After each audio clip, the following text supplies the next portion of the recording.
And welcome to the Marcus and Mike Show. I am Mike. The man over here to my left is Marcus, at Marcus the Freak on the Twitter machine. If you guys are new to here, Marcus, how's your afternoon going? It's going pretty well. We finally get to can't wait here in about 3-4 hours here. We finally get to see who's going to take Zion Williamson. Is going to be the Knicks, the Cavaliers, or the Suns? I didn't realize, and I follow it pretty closely, but I didn't realize how. I knew they changed it, but I didn't know how much they changed it. I Yeah, thought it was more up until a couple of days ago. I thought it was more the Knicks had the best chance, but they actually don't. They have just a even chance as Cleveland and Phoenix yeah, yeah. They're have a all at chance. Yeah, 14% chance to, right. which I'm not. I actually have the NBA the jump on like in the background here, and they have a countdown. It's roughly about 3 hours and 50 minutes till the Yeah. lottery. If you guys are joining us on YouTube, we are starting a little bit later than usual. I had an emergency like at work. But what did they say? The roof is on fire. So so we couldn't quite do the show at our normal time, so we pushed it back just a tad bit here. But Yeah. Marcus, you alluded to the draft here, so let's just start right there. Uh, you said yesterday you think the Knicks is they will get the first overall pick tonight. Since you looked further into it, do you still think they'll get the first overall pick? Like, do you have faith in that? Yeah, I mean, I hope they do. I hope it's not Cleveland. God, how many times do you want Cleveland to get the number one pick? I mean, Well, it's kind of ridiculous. They squandered it with Anthony Bennett a few years ago, right. and that wasn't so much their fault in a sense that Anthony Bennett, uh, it's between the years. He's had a lot of talent, but you got to know these things in pre-draft that this guy's not going to bring it, and he needs special attention. That's why in the NFL draft, that's why they do those psychological evaluations big Yeah, time you're right. because everybody's got talent, but what's between the ears? And I hope it's not the Phoenix Suns. God, I mean, listen, their owner Sarber, their owner. I mean, he's a piece of crap. I mean, they probably would squander that as well. I hope Atlanta gets it or the Knicks get it. Those are my two choices. Yeah, I'm hoping for like Atlanta as well, but I would love to see Miami Heat get it or even LA. Like, how crazy would that be to have Yeah, Zion or Ja Morant with LeBron James yeah. in LA?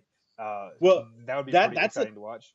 that's an interesting topic because if the Lakers get the second pick, let's just say they don't get Right. Zion Williamson, um, and they're going to draft John Morant. There's absolutely no way that they don't draft John Morant. So, what do you do then with Lonzo Ball? What do you do with Yeah. Jason Hart, their backup point guard, who's a hell of a player? Hart for the Lakers was absolutely fabulous. To me, he was their second best player besides LeBron, and Right. nobody thought that kid out of Villanova. Nobody thought he was going to be that good. And Hart's amazing. So, what do you do at the point guard position? That means Lonzo Ball will be on the trading block, and that's a good news for the Lakers because then you get John Morant, and then you trade Lonzo Ball for a first round pick, a late first round pick, or a mid first round pick. Lonzo Ball's still talented enough where people will give up somewhere right around that 14 to 25 area. They'll still give their first round pickup for Lonzo Ball. In this year, especially in this year's draft, where it's not considered a super strong draft. No, Um, it's definitely it's not a top weak heavy and then draft. back end heavy. Yeah, it's not a weak draft. It's just an average draft, a good draft. There's a lot of value. Late first round, a lot of those guys are kind of similar talent wise. So you'd have to then trade Lonzo Ball and see where he lands if the Lakers got the number two pick in John Morant. Yeah, and if the Lakers do happen to get Ja Morant, like they have to trade Ball like instantly. You saw how big of a Oh basket yeah, case he was once his name started to float around right. earlier in the season here with the Mhm. with the Anthony Davis trade and Oh I yeah, yeah, and I could and then the Lakers right, to draft somebody at his position, like he is a right, lost cause. Like at that point, right. 100%. So if the Lakers do get that, they need to have a mindset. They need to first of all establish a plan and then execute it here in the next month. Like it Right. has to be executed before the draft. No ifs, ands, or buts about it. I think they have to execute that before the draft. Yeah, listen, and the draft really to me is two players. And what I mean by that is not necessarily, it's not a good draft.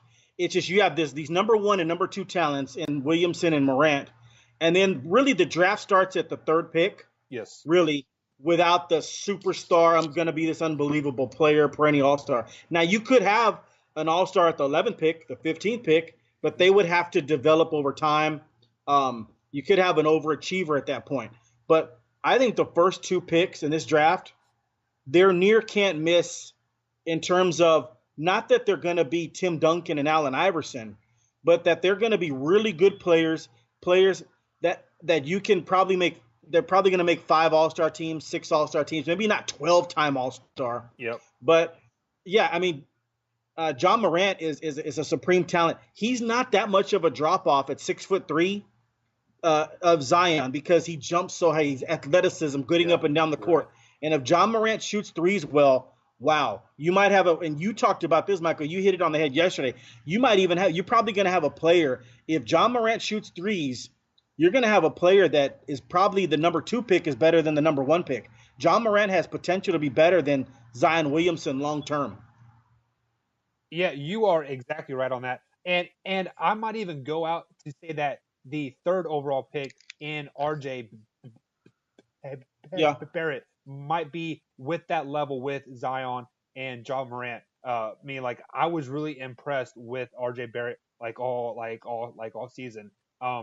The one thing that I question is that these teams up at the top, the Knicks, the Cavs, and the Suns, they are looking for a franchise player to change the culture of their team.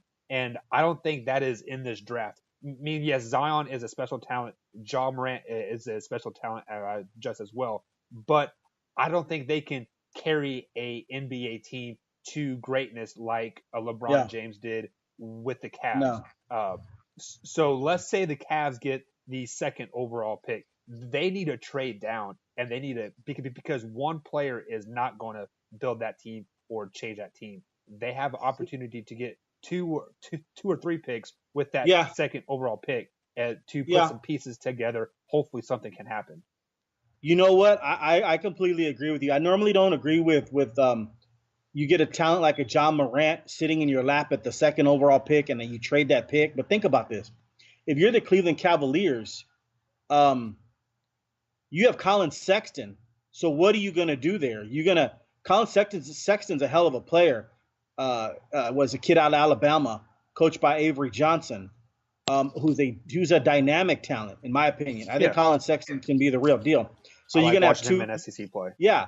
So you're going to have John Morant and Colin Sexton. Or are you going to turn John Morant into a combo guard, a 2-man, and try to have some kind of like a little Damian Lillard, CJ McCollum action there? I don't think those 2 shoot as well as those players. So I might move off. You're 100% right. You might trade that 2nd overall pick and move back maybe a couple of spots and get yourself DeAndre Hunter from Virginia, and then pick up an extra player, maybe a number 1 pick next year. I think that makes perfect sense if you're the Cavaliers. Like I said, I normally wouldn't move off a talent like a John Morant, but if you have Colin Sexton, I might move off. I might not take John Morant, and then I would definitely trade because of Colin Sexton. So that's a good point by you for Cleveland to trade if they get the 2nd overall pick. Yeah. I mean, like usually I would be in the same boat as you. Like you are a number 1, a number 2, or number 3 pick. Like you have to take the best talent on the board to elevate your team. But the Cavs are just so freaking bad. Like I think they could get Zion and RJ Barrett, and they still would not be a very good team. Well, because they're horrible. Yeah, no, it would take time for those guys to develop anyway. You're right. Cleveland gets the number 2 pick. Make a long story short, trade out of that pick, but don't go back that far, because I would trade because John Morant's that hot of a commodity. Yes. You'd have somebody come up, like let's just say Phoenix is at 5. Well, Phoenix has to give me their next year's number 1. Phoenix moves to 2. We Cleveland Cavaliers move back to 5, right? And then you're guaranteed at the 5th pick, you're guaranteed no worse than Jarrett Culver or DeAndre Hunter sitting staring at you in the face, and you need that player at Cleveland. And then that's why I said, even though the draft I said starts at 3, and the 2 supreme talents are at the top 2. The Lakers say they're sitting at 11 right now. If they even get to number 5, they're going to be ecstatic because the Lakers sitting at number 5, even though they didn't get the top 2, they're staring at getting Jarrett Culver or DeAndre Hunter at number 5. They're going to get either one of those 2 players, and the Lakers will be happy with that at the 5th position. Yeah, you are 100% correct. So I'm going to throw this question your way here. Who is a Okay. team that has to nail this draft? Like these teams that are picking for picks later tonight here in about 3 hours. Who who is a team that has to nail this draft to elevate their team this year? Is it the Suns? Is it the Hawks? Is it the Lakers? Like who is that team? That's a great question. I haven't even given that too much thought, but um, I tell you right now, the Knicks. I told you yesterday, the Knicks haven't won a championship, Bro. since I was 5 months old, and so that's a pretty long freaking time, 1973. So I would say, man, this is as big a draft for the New York or draft lottery tonight.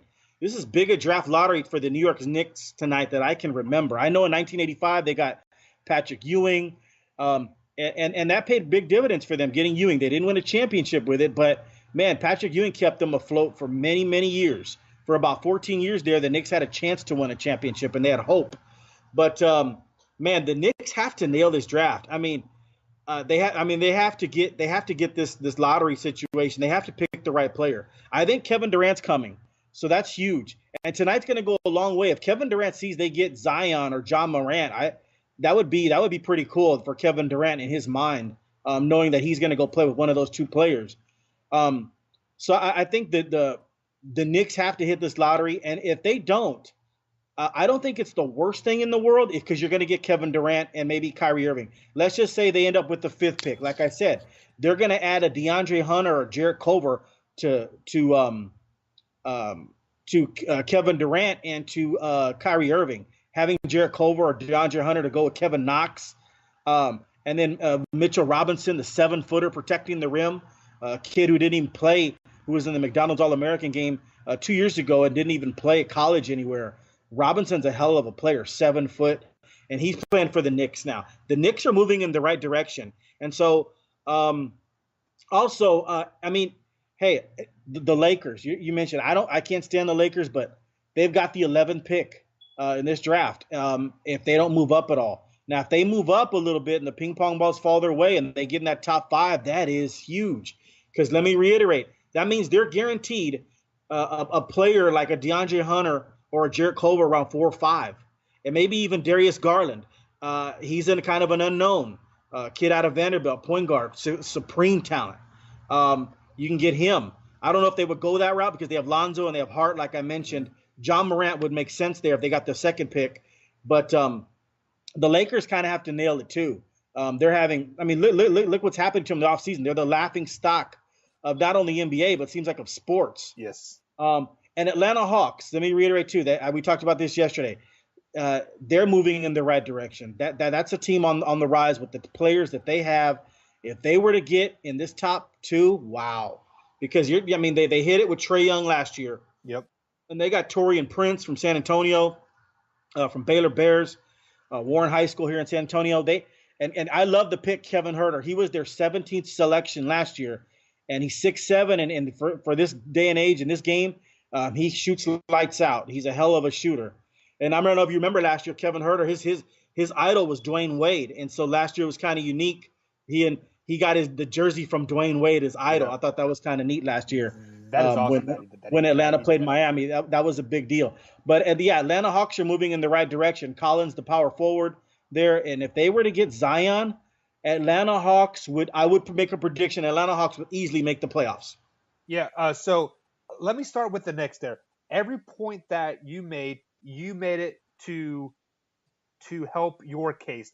I'm going to flip it around and help my case here. So I don't think the Knicks have to necessarily nail this draft 100% because they do have KD and Kyrie 95% sure coming to New York. So if they get a 6 or a 7th pick, that they're still adding a good quality piece to They that are. KD, Kyrie, and Kevin Knox core that they Yes. have there.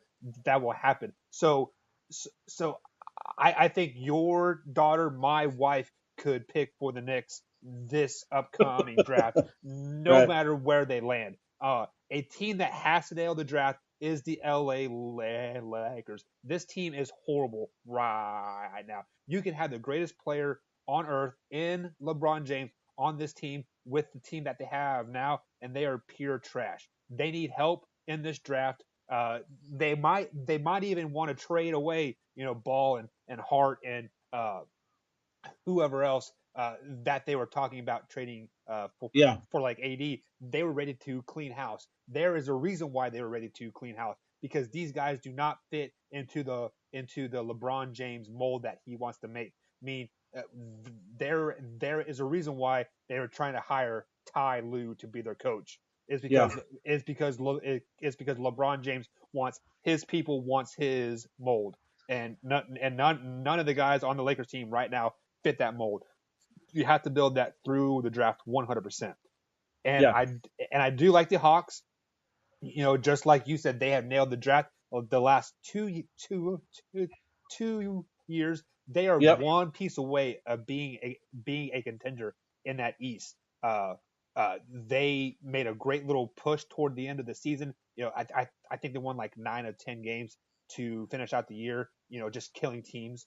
So they are starting to find their own. And a second year Trae Young, I'm really excited to see what he brings Yep. to that Atlanta Hawks team with one extra piece. That one extra piece can come in the 8th or 9th pick, and I think they'll still do really well. Uh, I would like PJ Washington to join that Atlanta Hawks team. That might Yeah, that be would be nice. that might be a little bit of a reach. Yes. I think most people have PJ projected in the 20th pick or so, but I've watched PJ for 2 years now. He has improved a lot since his freshman year into a sophomore year, and he's only going to get better once the year progresses in the NBA season. Kind of Yeah. like what Bam did for the Miami Heat. Many people said Bam shouldn't have come out of Kentucky. He did, and Yeah. he's doing well in the Miami Heat. Um, Also, Miami Heat, they need to find their way. They're moving on past Wade, obviously, and they do have a pretty good young core, but it's a young average core that will be consistently fighting for a 7, 8 seed at this point. So they need to add that, probably two pieces for like that team to really project into the playoff picture. Yeah, and then it's just to speak upon your Lakers there. A good pick if they stand pat at 11, which they probably will if the ping pong balls fall just right, Yeah, like the way they're normally supposed to fall. So I think the Lakers pick with the 11th pick. I look at two players there for the Lakers: Brandon Clark out of Gonzaga, 6'8", and the Lakers did something last year I didn't think they should have done. They let Julius Randle walk, and that was to sign LeBron. But man, if I was LeBron, I'd be like, hey, send somebody else. yeah, Julius Randle is a 6'8" power forward center that's perfect in today's game because he guards all five positions. He runs the floor. He hits shots. And that's what Brandon Clark at Gonzaga does. 6'8", shot blocker. Really, really block shots well for being 6'8". And the guy runs the floor real well, shoots it real well. This is a top talent that could be there for the Lakers at the 11th pick. And then the kind of like right after Darius Garland, kind of like the unknown talent. Darius Garland, guard out of Vanderbilt, only played 5 games, and three of those games were pretty spectacular that yeah, Garland played for Vanderbilt. Hell, Kyrie only played 11 games for Duke, and their Darius Garland sitting here could be a lottery pick and only played 5 college games. right. But Bol out of Oregon only played 9 games. And so but those 9 games were, man, they showed me a lot. Yes. Bol is ready. He's not like his father. He's not as stiff like his dad. I mean, his dad, bless his heart. I mean, he wasn't like his dad didn't grow up Americanized with the American game and all this. He was more of a shot blocker. Manute Bol was 7'7", but his son is different than that, a lot different. His son grew up with the American game in his blood, and he's 7'2", and he can shoot from 20 feet. He can go in the post. He can drive by you. He's a good shot blocker. And the only problem with Bol is he, as 7'2", he might develop. He might he might be prone to injury as he gets older, like 28, 29, Yeah. because he's so tall and lanky, and have those foot problems you have as like a pass, when you're 7 feet. So he might have those foot problems when he gets older. But right now, I don't care about that. The kid's 20 years old. I'll put him in my program for 9 years. He Yep. can start having foot problems when he's 29, 30 years old, and I probably won't care at that point. Bol is a supreme talent that you should take advantage of, and that you should draft in this lottery. I would be shocked if Bol is there for the Spurs at 19. I mean, I wouldn't be able to run up the card fast enough if I was a San Antonio Spurs for Bol. I don't think he'll be there. I think he'll easily be gone in the lottery. But at the 11th selection, if a Bol is there for Lakers, man, I think you might hit the jackpot. But like my first player, though, the Clark kid out of Gonzaga, 6'8", that's another one for the Lakers, the 11th pick. He can replace Julius Randle because the Lakers lost Julius Randle, giving him to New Orleans. So Brandon Clark's a really good replacement for Julius Randle for the Lakers at the 11th pick. Yep. And those are all great scenarios.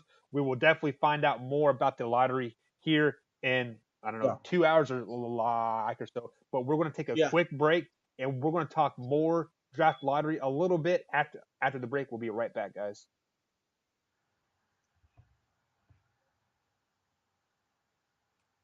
And welcome back to the Marcus and Mike Show. I'm Mike. My man over here to my left is Marcus. If you guys are new here to the YouTube channel, be sure to like, comment, subscribe, hit that little bell icon. You'll get a notification every time we upload a new episode as well. We're also on iTunes, Spotify, iHeartRadio, Google Podcasts, any possible way you can find a podcast. We are on that platform. So, Marcus, before the break, we were talking draft a little bit, and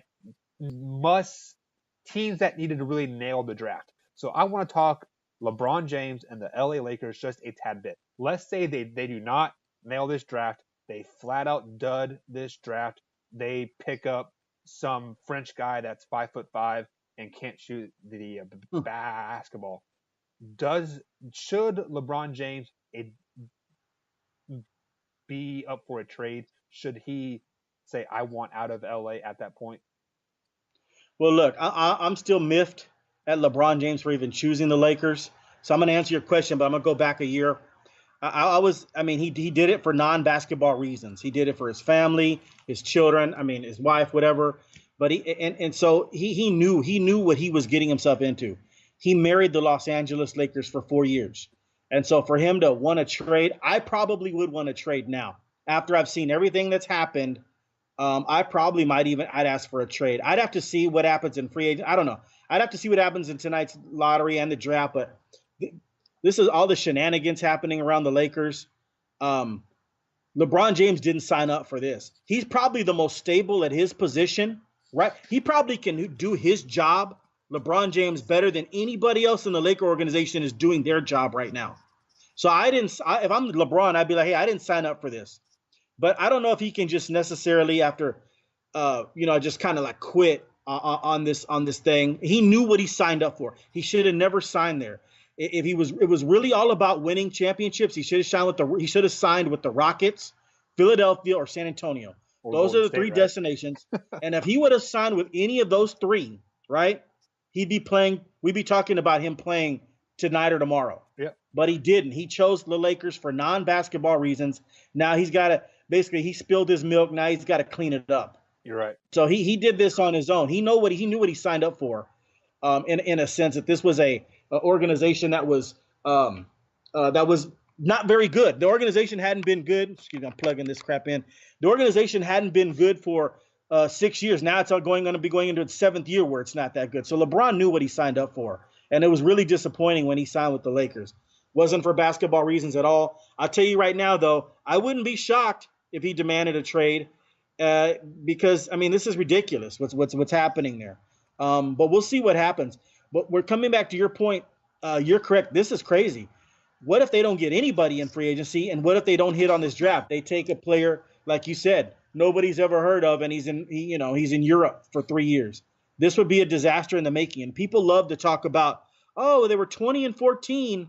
They were in 4th place in the Western Conference with the same team he has now. You really think that would have lasted? Really? Don't give me 20-14. Let me know when they're 45-20 and they're like 15 games away from first seed or second seed. Let me wake me up then. Don't bring me that 20 and 14 stuff. Yeah, You know, and just for the record, I was on that hype train, like when like they were 4 seed, flirting with the third seed, yeah, like a tad bit. I was buying into that hype. I'm like, man, these, these guys yeah. might be good. And then No, trade Michael, talks happened, and James got hurt. That team I, imploded on I itself. I don't mind you buying that in when they're 20 and 14 in the moment. Yeah, But like, let's not talk about that. Like, in other words, the people still bringing that up. Like, if they were going to be relevant right now, they couldn't do it. They didn't make it to even 60 games and were relevant. They got to 34 games and it fell apart. yeah. So no, in that moment, you were correct to be on the hype train, but it just didn't last. So yeah, I believe that um, hype train lasted for about 2 weeks, and then yeah, James's quad got hurt. I think they got to like yeah, 23 or 24 wins, and they lost like yeah. 15 in a row. Like I was like, man, what was I thinking when when I was buying into that? Yeah, But yeah, and then also we don't know what's going to happen with Brandon Ingram. He's got like a possible blood clot issue. So I mean, let me tell you something. The best thing for the Laker organization to do would be, and I would ask if I was Rob Pelinka, I'd ask LeBron, hey, I don't know what's going to happen, but man, can can you and Kyrie just call him? Like LeBron's got to be the bigger man. Bite the bullet on it. Kyrie should do it. Kyrie yeah, should be the bigger man. Somebody's got to quit all these egos involved and all that. LeBron's got to call Kyrie and say, "Hey, look, I messed up, man, in our relationship. I'm responsible, man. I'm sorry. I mean, you might have messed up a little bit. So what? Man, we need each other. Let's do this. Let's come together." And Marcus, and you sound and, like and a woman there, man. Well, no, hey, you're like, I'm sorry, but you were wrong too. yeah, no, no, yeah, no, no, I understand. Hey, hey, I'm gonna apologize because like, hey, I need these last few years to be good for me. And Kyrie was good when we won a championship together. To come to LA, let's do this, man. That's I mean, because as if you're LeBron, you have no idea what's gonna happen. You don't know who. I don't trust Palinka and Rambus and Jeannie Buss to make any correct decisions. I would have to take this initiative on my own to bring in. I'd call Kyrie. I'd see who else. I'd throw some other feelers out there. Chris Middleton. I can't talk to him now, but I can talk to him when the season ends. Right. Because they have enough for two max players. LeBron's got to clean this mess up. I See, wouldn't trust if I'm LeBron. I don't trust anybody else to do it. yeah, see, and like that is where we agree here. Like, if I was the greatest player in the NBA right now, I would demand to get out of town right now because I cannot trust my owner. I cannot trust my vice president or GM, uh, Right. the operations manager. Like, if you do not have trust at the top, how do I have trust in these players like a just like around me? Like your trust trickles down from the top all the way down to the bottom. Like if Yeah. like if you get the 11th or say they get the second overall pick and they take PJ Washington at second overall, which could very be a very good possibility because they don't know their butt from their sky like half the time, like over there. So I mean, like at that point, you have to get out of Dodge. So you said, well, why don't we make up with Kyrie? Great idea. Go to New York. Uh, LA and New York have the same things to offer as far as like uh, his career off the court. He can make movies and make TV shows in New York, just like he is doing it in LA. They Yeah. have a great uh, they have a young core there. They're going to get a great overall pick here, more than likely. I'm going to go say at least top four.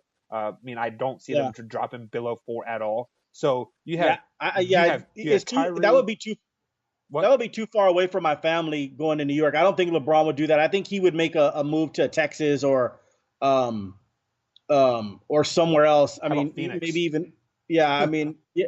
I don't know. I mean, I don't think he's going to go anywhere. I mean, I don't think he's going to demand a trade. But I mean, he'd be well within his right to. And what's with the Vogel crap? Yeah, Um, that's getting Coach Vogel, who coached Indiana, good coach and everything. But then you signed Jason Kidd as well, just like kind of having Coach Vogel out there, and in no man's land, and since that if Vogel messes up, you have Jason Kidd waiting in the wings. What kind of dysfunctional organization is this? You should have just signed Jason Kidd to be your head coach, Yeah, not Frank Vogel. It's dumb. yeah, I mean, what is this organization doing? yeah. That is kind of like a coach afraid to coach because he knows he is on a short leash. Like he Yeah, messes it's up. So ridiculous. like if Vogel loses 5 games in a row, is like Jason Kidd up next? I mean, just like Yeah, that's ridiculous yeah. there. It is ridiculous. And no, I wouldn't have any faith. You're right in the Lake organization. You said with the second overall pick, I think they would still be smart enough to take John Moran. But if the Lakers got the third pick, they could screw that up easily. Yeah, You're right. I think you'd have to have LeBron James in that Yeah, room there saying, "Hey, let right. me write down the name. Like I understand you guys want to Yeah, pick, but let me write down the name just in case you don't misspell yeah. it." Like, guys, with that being said, we're going to take a last break here, and we're going to talk a little Warriors and Trailblazers tonight as they kick off here at 9 o'clock on the East Coast, 5 o'clock Pacific time there over in good old Golden State. So we'll be right back.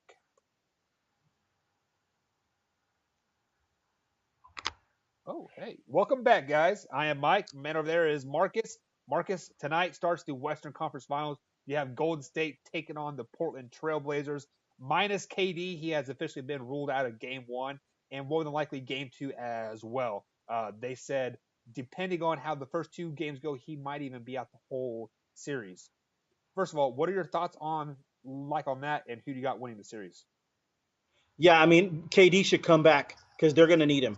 If you're from the Warriors standpoint, it doesn't matter how many games. I don't care if they're down 0-2. I wouldn't even rush him back for game three if his calf isn't fully healthy. If he's not ready to go, I wouldn't even rush him back. I wouldn't risk it like that. I'd baby him. I mean, there's no, if we lose, we lose. I mean, I'm trying to keep Kevin Durant in my program, and so I'm not gonna say, hey, we're down 0-2. KD, come on, save us. I'm not gonna do that.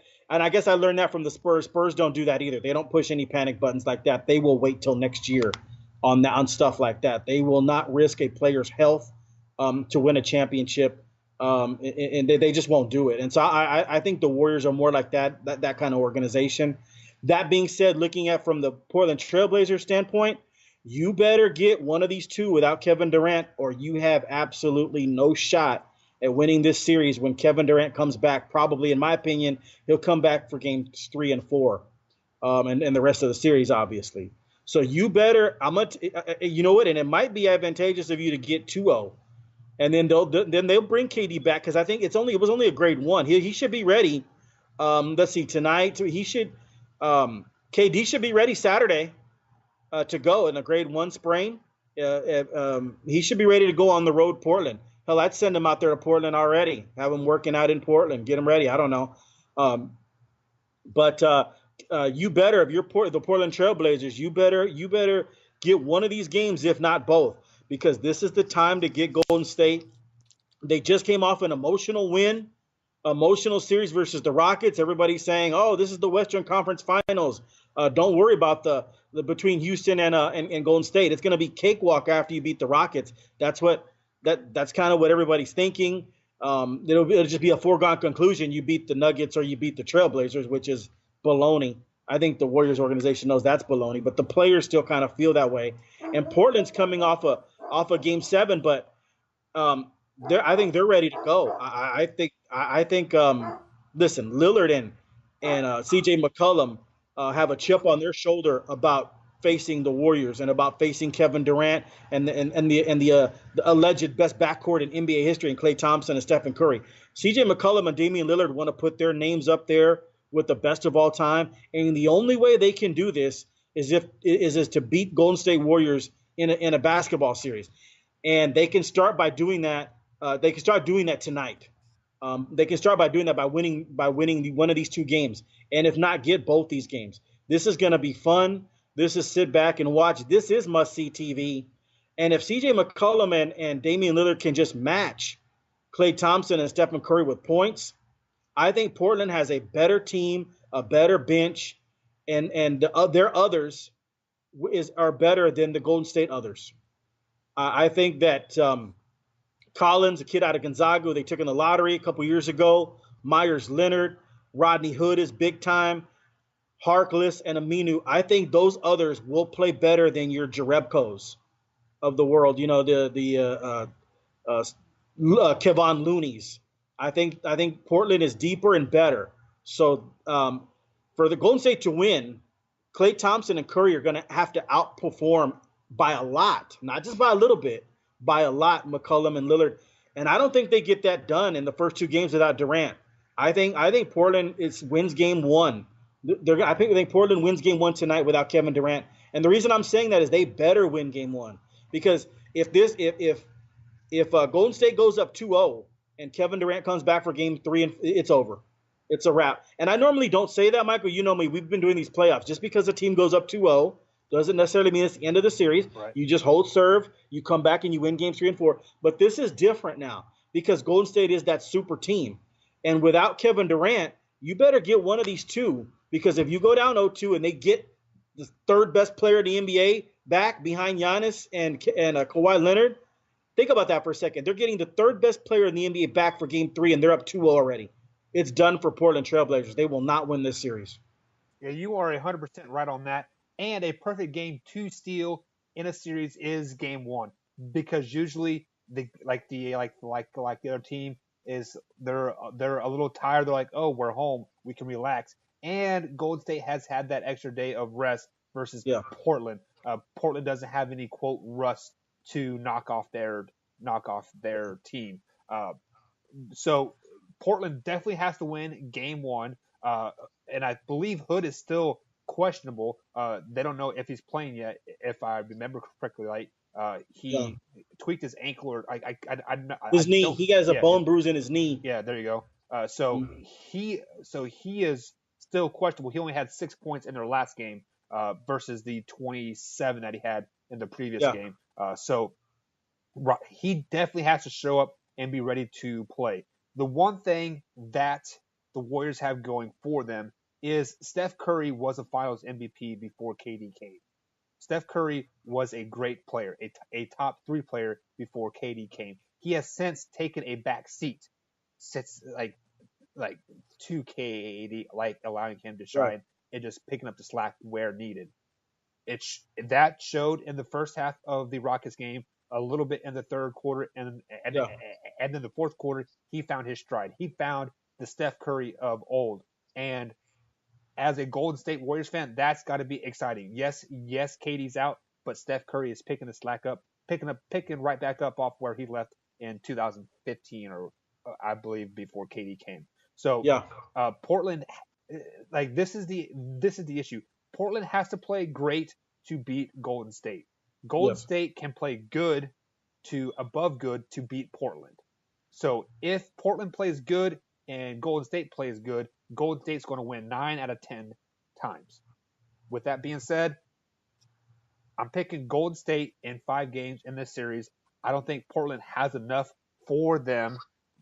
They might get a game 3 or game 4 at home. That's it. Kind of a gentleman's sweep, just like you referred to the Milwaukee Boston series this past week. I just think Golden State is going to flex their muscle, and KD's going to sit this whole series. He's going to be well over 100% when the finals come, and it's going to be lights out for Milwaukee or Toronto in the finals. Wow, so you think even if Kevin Durant set up this whole series, you still think Warriors in 5, huh? Yep, wow. I do. Okay, I would take the opposite of that. If KD didn't play the entire series, Portland better win. They're better equipped to beat the Warriors than the Rockets were. Yes. And so Portland, and I would pick the Nuggets and Portland. It would be a bad matchups for Golden State if KD didn't play. That's not to say Golden State wouldn't be great, because they are great. But if KD didn't play at all in the series, I would pick the Trailblazers in 6. And list this. You can write this down. Anybody listening, write this down. The best 5 on the court for the Portland Trailblazers to beat the Golden State Warriors are obviously McCollum and Lillard in the backcourt. But Rodney Hood is really important. Rodney Hood, Seth Curry, and Zach Collins from Gonzaga. 6'11", can shoot it, rebound. Tough kid, even though he's slight body. Collins is really tough. I know Cantor's pretty good, but I don't see Cantor at the end of games there. So it's Collins, Hood, and Seth Curry, not Curry's little brother, Stephen Curry's little brother, and the backcourt of C.J. McCollum and Damian Lillard. Those are the best five on the court at the end of games because you can't leave anybody. Yep. Okay, so at the end of games, you're gonna have if you double Lillard and they throw that ball around the corner, Collins can hit a three, Rodney Hood hits threes, and Seth Curry hits threes in his sleep. So I expect Portland to take game one tonight, and I didn't even mention Harkless and Aminu, but I don't think those are really good defenders. Where Harkless and Aminu will come into play is when Kevin Durant plays, because Harkless and Aminu are two players that can actually almost look KD in the eye and not be so. They're not 6'3", they're not 6'4", they're like 6'8", 6'9" guys that can guard Kevin Durant. Kind of. They can't stop Kevin Durant, obviously, but Harkless and Aminu can make things difficult for Durant and have him go like 11 for 30 instead of 11 for 18. So Harkless and Aminu will be better served when Kevin Durant comes back in the series. But right now I'm looking at a small ball lineup for Portland beating Golden State, with the exception of Collins, who's 7 feet, but Collins can shoot it. He's not a 7-footer that's like he's not Clint Capella. He's not Montrezl Harrell.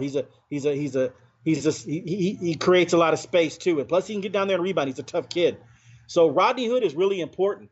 It'll be interesting for me to see if Rodney Hood plays tonight, because they really needed Rodney Hood to beat the Nuggets, because you needed that third outside shooter. They took Harkless and Aminu off the court and put in Rodney Hood and Seth Curry because you needed a threat around the perimeter for the Blazers to beat the Nuggets.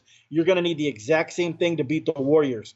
So that signing, that trade getting Rodney Hood a couple of months ago paid dividends in the Nuggets series, and I think it's going to pay big dividends if he can go in the Warriors series. Now, if Rodney Hood can't go, that's going to be trouble for the Warriors, because that third scorer, Rodney Hood can score the best of them. Matter of fact, we were just talking about the NBA draft a minute ago. RJ Barrett and Rodney Hood are really similar.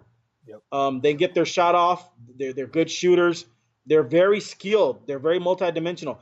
And that being said, Rodney Hood's been kind of a disappointment in his career because people expected Rodney Hood. He has the talent to be an all-star, just like RJ Barrett does. But Rodney Hood has not gone to his full potential. That's why he's been traded a few times. But in spurts, some of these guys that have the potential to be all-stars, they show up. And Rodney Hood showed that he could be an all-star in the last series. He showed every bit of why he was a top selection when he was drafted. And so Rodney Hood, if he can come back in this Warriors series, will be big time for the Portland Trailblazers to beat the Warriors. And that starts tonight. Like I said, I'm picking the Portland Trailblazers to win tonight without Kevin Durant, because and also for the psyche, Michael, think about this for a second. Yeah, you're right. If Portland goes down and they can't beat the Golden State Warriors without Kevin Durant, they know they can't beat them then. Not a chance. Yeah. So they have to beat them tonight without Durant, and Thursday night in Game 2 without Durant. So are you picking State in this series?